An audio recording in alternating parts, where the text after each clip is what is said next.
வேற ஏதாவது தொழில் செய்யலாம் என்று கரித்து கொட்டிய வைகோட கூட்டணி. ஏப்பா நீலாம் கூட்டணி வைக்கலாம், நான் கூட்டணி வச்சா தப்பா? எவ்வளவு பெரிய வார்த்தை. அப்புறம் கருணாநிதி கருணாகம் என பேசியவர் திமுகவோட இருக்கிறார்.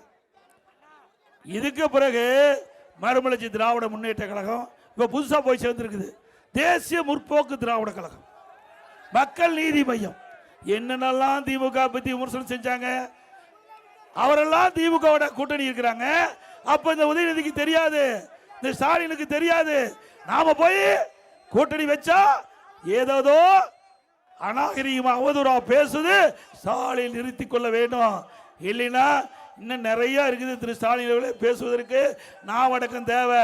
நான் கிராமத்தில் பிறந்து வளர்ந்தவன், எப்படி பேசுறது கிராமத்துக்காரருக்கு தெரியும். உன்னை போல சொகுசான வாழ்க்கை வாழ்ந்தவன் அல்ல. இந்த கை மம்முட்டி பிடிச்ச கை, ஏர் பிடித்த கை, எதற்கும் பயப்பட மாட்டோம். ஆக நான் வடக்கம் தேவை. இனி அவதூறான பிரச்சாரத்தை மேற்கொண்டால் எங்க தொண்டனே அதற்கு உங்களுக்கு தகுந்த பதிலடி கொடுப்போம். அப்புறம் திரு ஸ்டாலின் அவர்கள் எதிர்கட்சியில் வரிசை இருக்கின்ற போது திரு செந்தில் பாலாஜி அண்ணா திமுக இருந்தார். அவரை பத்தியும் ஒரு பெண்மணி பத்தி இணைச்சு பேசினார். இன்றைக்கு நல்ல வரான் வல்ல வரான். யாரு? 10 ரூபா நபர். யாரு? கேவலமா இல்ல, அந்த கட்சியில ஆளே இல்ல, திமுக ஆளே இல்ல. இங்க அண்ணா திமுக இருந்து போனவங்க தான் 8 பேர் திமுக மந்திரியா இருந்தாங்க. வெக்கமில்லாத கட்சி எடுத்துற திரு ஸ்டாலின் அவர்களே, எங்களை பற்றி பேசுவதற்கு தகுதி இல்லை. இப்போ 19 பேர் அண்ணா திமுக இருந்து போனவங்க எம்எல்ஏ போட்டிடுறாங்க, திமுக சின்னத்தில் போட்டிடுறாங்க. சிந்திச்சு பாருங்க. இன்னைக்கு திமுகவில் போட்டிடுவதற்கு கூட ஆளு கிடையாது. அண்ணா திமுகவில் போட்டிடுவதற்கு நான் நீ என்று போட்டி போட்டு வந்து போட்டிடுகிற கட்சி அண்ணா திமுக கட்சி. இங்கே ஜனநாயகம் உள்ள கட்சி, அங்கே சர்வாதிகார கட்சி. ஒரு குடும்பத்துக்கு தான் அந்த கட்சி இருக்குது. 8 கோடி மக்களை சுரண்டி ஒரு குடும்பம் வாழ வேண்டுமா? அதுக்கு முடிவு கட்டுவீங்களா இந்த தேர்தலில்?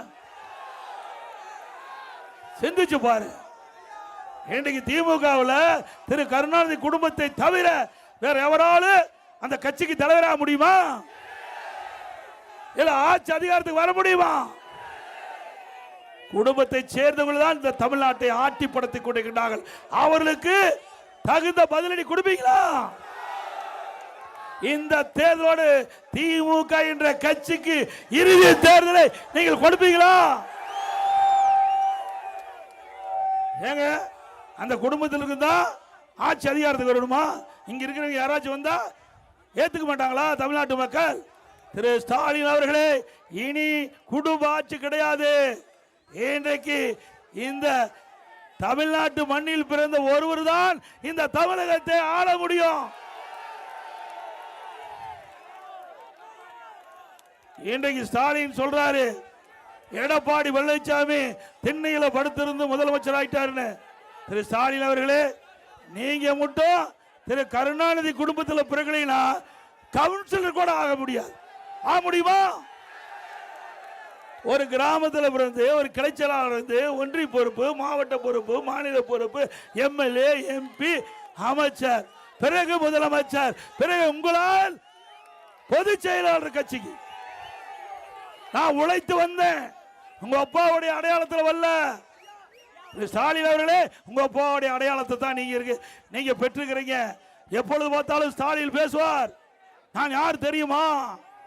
முத்துவேல் கருணாநிதியுடைய மகன் திரு ஸ்டாலின். அப்படி சொல்லத்தான் ஸ்டாலினே தெரியுது. அப்பா பேரை சொன்னாதான் ஸ்டாலின் யாருன்னு தெரியுது. திரு ஸ்டாலின் நாங்க அப்படி அல்ல. எடப்பாடி பழனிசாமி தமிழ்நாடு முழுவதும் தெரியுது. இங்கே அண்ணா திமுக உழைப்பு இருக்கு, உழைப்பவர்களுக்கு இடம் உண்டு, தலைமைக்கு விசுவாசங்களுக்கு இடம் உண்டு, மக்களுக்கு உழைக்கின்றவர்களுக்கு இடம் உண்டு. இது ஜனநாயகம் உள்ள ஒரு கட்சி அண்ணா திமுக கட்சி. ஆகவேதான் நீங்க எத்தனை முறை எங்க கட்சியை உடைக்க பார்த்தாலும் உடைக்க முடியல. உடைக்க முடிஞ்சுதா? இங்கிருந்து ஒருத்தர் போய் சேர்ந்திருக்கிறார்ல. நான் அப்பவே சொல்லிட்டு இருந்தேன், எங்க ஆளுகள்லாம் கூட ஒருத்தர் ரெண்டு பேரு அண்ணா இவரை சேர்த்திக்கலாம், டே சேர்த்துனா ஒட்டுமொத்த கட்சிக்கு போயிரும், திமுகவுக்கு பி டீமா இருக்கிறாங்க உங்களுக்கு தெரியாது அப்படின்னு சொல்லிட்டு இருந்தேன். இப்போ என்னங்கிறாங்கண்ணா, அண்ணா நல்ல வேலைக்கு தப்பிச்சுதுண்ணா அப்படிங்கிறாங்க. ஆக திமுகவுக்கு பி டீமா இருந்தவர் இன்னைக்கு திமுகவுக்கு போயிருக்காரு. கேவலமா இல்ல?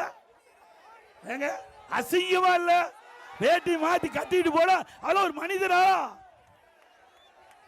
மனிதர் பிறந்தால் ரோசமுள்ளவராக இருக்க வேண்டும். அப்படி அந்த மனிதர் இல்ல. பதவிக்காக எதை வேணாலும் செய்கின்ற சில ஜென்மங்கள் மண்ணிலே பிறந்திருக்குது. அதையும் பொன்மனச்செம்மல் புரட்சி தலைவர் எம்ஜிஆர், இதையும் புரட்சி தலைவர் அம்மாவோட ஆசையோட அவர்களை விரட்டி அடிச்சோம். இன்னைக்கு வடிவேல் நடிச்ச ஒரு படம், வடிவேல் நடிச்ச ஒரு படம் 23ஆம் புலிகேசின்னு ஒரு படத்தை பார்த்துருக்கிறீங்க, பார்த்தீங்களா? அப்படித்தான் திரு ஸ்டாலின் அப்பாவும் மகன் உதயநிதியும் 5 வருஷம் இந்த ஆட்சி நடத்தினாங்க.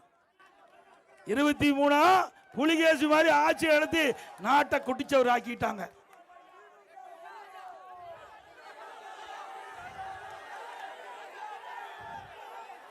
அப்புறம் இன்னொரு இந்த மண்ணில் ஒருத்தர் பிறந்தாரு, ராசா.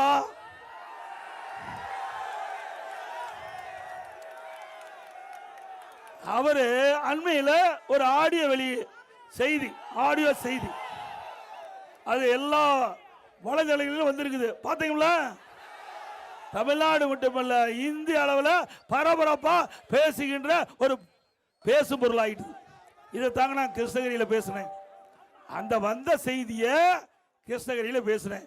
இது மாதிரி ராசா அவர்கள் இந்த கருணாநிதி குடும்பத்தை பற்றி கிளின்னு கிழிச்சு வெளியிட்டிருக்காரு அப்படின்னு சொன்னதையும் முதலமைச்சருக்கு பொத்துக்கிட்டு வருது கோபம்.